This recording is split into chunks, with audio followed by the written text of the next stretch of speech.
የተወደዳችሁና የተከበራችሁ ተመልካቾቻችን ለዛሬ ለተእሁድ የካቲት 8 ቀን 2018 ዓ.ም ያዝነላችሁ የቀትር ዜናዎች ከዚህ ሰዓት ጀምሮ ወደ እናንተ የምናደርስላችሁ ይሆናል። ከኢትዮ ዲስኮርስ ጋር አብራችሁን ቆዩ። በቅድሚያም ርዕሰ ጉዳዮችን እንጠቁማችሁ። ቁስለኛ የሐምዳን ደጋሎ ወታደሮች በድሬዳዋ ሕክምና እየተደረገላቸው መሆኑን ኢትዮ ዲስኮርስ አረጋገጠ። በራሱ ህዝብ ላይ ጨካኝ አረመኔ ተግባራትን የሚፈጽም አገዛዝ ለሀገር ክብርና ብሔራዊ አጀንዳዎች ትኩረት ሊሰጥ አይችልም ሲሉ ኢትዮ ዲስኮርስ ያነጋገረው አንድ የአፍሪካ ቀጠናዊ ፖለቲካዊ ተንታኝ ተናገሩ። አብርሃም በላይ ባለፈው ጦርነት ለደረሰው ውድመት ተጠያቂ የሆኑ አካላት አሁንም የገዛ ጥቅማቸውን ለማስከበርና ከተጠያቂነት ለማምለጥ ወጣቱን ወደ አዲስ ጦርነት ለመማገድ እየሞከሩ ነው ሲሉ ህወሓትን ወነጀሉ። እነዚህንና ሌሎች መረጃዎችን ይዘናል። አብራችሁን ቆዩ። ቁስለኛ የሐምዳን ደጋሎ ወታደሮች በድሬዳዋ ሕክምና እየተደረገላቸው መሆኑን ኢትዮ ዲስኮርስ አረጋገጠ።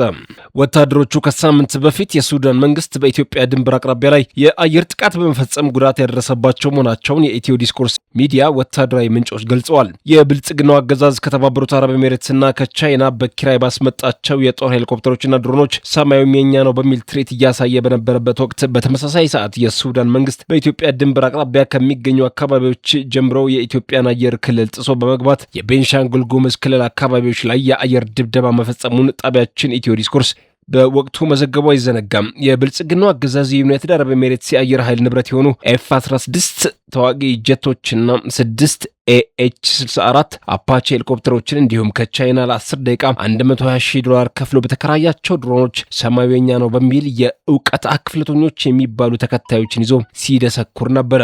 ኦህዴድ መራሹ የብልጽግና ቡድን በተውሶ የጦር ጀቶችና በኪራይ ድሮኖች ሰማዩ የኛ ነው በሚል ሐሰተኛ ዲስኩር ማሰማበት ወቅት በተመሳሳይ ሰዓት በጀነራል አብዱልፈታህ አልቡርሃን የሚመራው የሱዳን መንግስት ጦር የኢትዮጵያ አየር ክልልን ጥሶ በመግባት በቤንሻንጉል ጉሙዝ ክልል ጥቃት መፈጸሙ ነው በዕለቱ ጣቢያችን በዘገባው የጠቀሰው። የአየር ድብደባ ያነጣጠረው በኦህዴድ መራሹ አገዛዝ ይሁንታ በኢትዮጵያ ቤንሻንጉል ጉሙዝ ክልል በኢትዮጵያ አዋሳኝ በሆኑ የሱዳን አካባቢዎች የጦር ሰፈር መስርተው በሚንቀሳቀሱ የሄሚቲ ወታደሮች ላይ ሲሆን በዚህም በርካቶች ሲገደሉ በመቶች የሚቆጠሩ ደግሞ መቁሰላቸውን ነው ወታደራዊ ምንጮቻችን የገለጹት። እነዚህ ቁስለኛ የፈጥኖ ደራሽ ኃይል ወታደሮች በድሬዳዋ ከተማ ምስራቅ እዝ ደረጃ 3 ሆስፒታል ተኝተው ሕክምና እየተደረገላቸው መሆኑን የገለጸው የኢትዮ ዲስኮርስ ወታደራዊ ምንጮች እነዚህ የሄሚቲ ወታደሮች በአማራ ክልሉ ጦርነት ቆስለው በሆስፒታሎች መጨናነቅ ምክንያት ወደ ድሬዳዋ ተልከው እየታከሙ ከሚገኙ የምስራቅ እዝ ወታደሮች የተለየ እንክብካቤና ሕክምና ይደረግላቸዋል ብለዋል። በአማራ ክልሉ ጦርነት ቆስለው በዚህ ሆስፒታል ተኝተው እየታከሙ የሚገኙ የምስራቅ እዝ ወታደሮች ምግብ የሚቀርብላቸው በቀን አንዴ ነው። እሱም የቀዘቀዘ ሽሮ ነው። የሱዳን ፈጥኖ ደራሽ ኃይል አባላት ግን በተመረጡ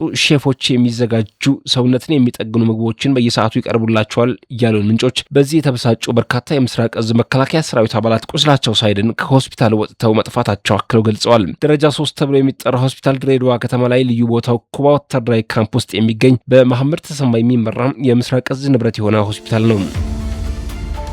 በራሱ ህዝብ ላይ ጨካኝ አረመኔ ተግባራትን የሚፈጽም አገዛዝ ለሀገር ክብርና ብሔራዊ አጀንዳዎች ትኩረት ሊሰጥ አይችልም ሲሉ ኢትዮ ዲስኮርስ ያነጋገረው አንድ የቀጠናዊ ፖለቲካዊ ተንታኝ ተናገሩ። በተለይም የብልጽግና አገዛዝ የሀገር ሉዓላዊነት አሳልፎ ለመስጠት የማያመነታ ስለመሆኑ ባለፉት 7 ዓመታት ሀገር ውስጥ አንዱን በአንዱ ላይ በማስነሳት ግጭትን በመለኮስ በፍቅር የሚኖሩትን ማህበረሰቦች ሳይቀር ለራሱ ፕሮጀክት በሚመቸው መልኩ ስውር ጦር በማስገባት ሲወጋና ሲያዋጋ ቆይቷል። ከዚህም ባሻገር ለዘመናት በመከባበርና በፍቅር የኖሩ አጎራባች ሀገራት ድረስ በመዝለቅ እርስ በርስ እንዲከፋፍሉ ዓለም አቀፍ የሉዓላዊነት ህግን በመጣስ ታጣቂዎችን በማሰልጠንና በማሰማራት ለጎረቤቶቻችን ጠንቅ እየተከተለ ይገኛል ነው ያሉት። ኢትዮ ዲስኮርስ ያነጋገራቸው የአፍሪካ ቀጠና ፖለቲካዊ ተንታኝ ሲቀጥሉ አብይ አህመድ የቀጠናዊ ሰላም ጸርና አተራማሽ ስለመሆኑ በየጊዜው ያደረጋቸው መርህ አልባ ስምምነቶች፣ የአደባባይ መግለጫዎችና መሐላዎች በቂ አመላካች ናቸው ያሉት ተንታኝ ከምንም በላይ የቱርክ፣ የዩናይትድ አረብ ኤሚሬት፣ የቻይና፣ የአዘርባይጃን ድሮኖችና ሌሎች ዘመናዊ ጦር መሳሪያዎች በአማራ ህዝብ ላይ በመሞከር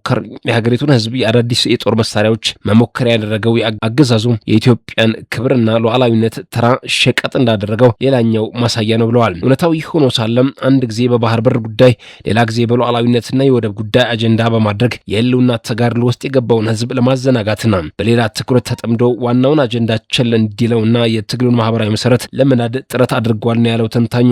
በእርሻ ማሳው፣ በንግድ ቦታው፣ በአምልኮ ቦታውና በመኖሪያ ቤቱም ጭምር እያለ የሚጨፈጨፈውን የኢትዮጵያን ሕዝብ በዚህ መልክ ለማታለል ያደረገው ሙከራ አገዛዙ በፖለቲካ መቀንጨር መጠቃቱን ያረጋገጠና የከሸፈ ጉዳይ ነው ሲሉ ሐሳባቸውን አጋርተዋል። አብርሃም በላይ ባለፈው ጦርነት ለደረሰው ውድመት ተጠያቂ የሆኑ አካላት አሁንም የገዛ ጥቅማቸውን ለማስከበርና ከተጠያቂነት ለማምለጥ ወጣቱን ወደ አዲስ ጦርነት ለመማገድ እየሞከሩ ነው ሲሉ ህወሓትን ወነጀሉ።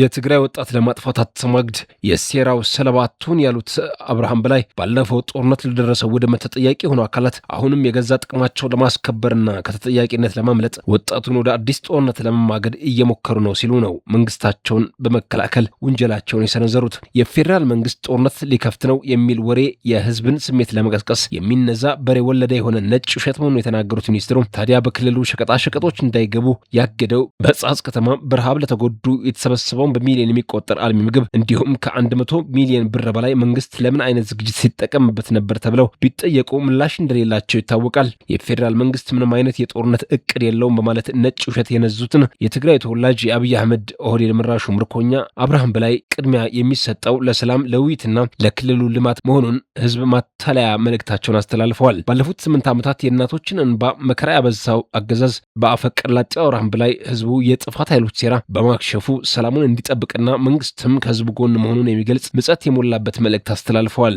ተመልካቾቻችን ለዛሬ ዕለተ እሁድ የካቲት 8 ቀን 2018 ዓ.ም ያዝንላችሁ የቀትር ዜናዎች እነዚህን ይመስላሉ። ቁስለኛ የሐምዳን ደጋሎ ወታደሮች በድሬዳዋ ሕክምና እየተደረገላቸው መሆኑን ኢትዮ ዲስኮርስ አረጋገጠ። በራሱ ህዝብ ላይ ጨካኝ አረመኔ ተግባራትን የሚፈጽም አገዛዝ ለሀገር ክብርና ብሔራዊ አጀንዳዎች ትኩረት ሊሰጥ አይችልም ሲሉ ኢትዮ ዲስኮርስ ያነጋገረው አንድ የአፍሪካ ቀጠናዊ ፖለቲካዊ ተንታኝ ተናገሩ። አብርሃም በላይ ባለፈው ጦርነት ለደረሰው ውድመት ተጠያቂ የሆኑ አካላት አሁንም የገዛ ጥቅማቸውን ለማስከበርና ከተጠያቂነት ለማምለጥ ወጣቱን ወደ አዲስ ጦርነት ለመማገድ እየሞከሩ ነው ሲሉ ህወሓትን ወነጀሉ።